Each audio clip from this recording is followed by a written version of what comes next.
Do you know you can turn off your screen just by double tapping it on your Samsung Galaxy S26 Ultra?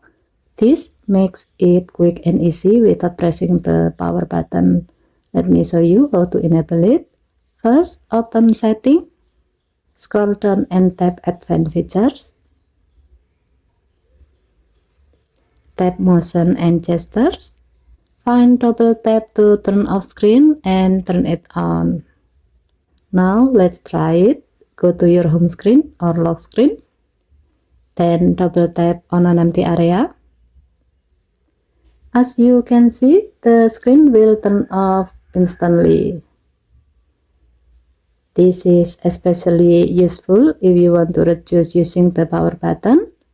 And that's how you turn off your screen with a double tap on the Samsung Galaxy S26 Ultra. Thank you for watching. Please help to like and subscribe. Have a nice day.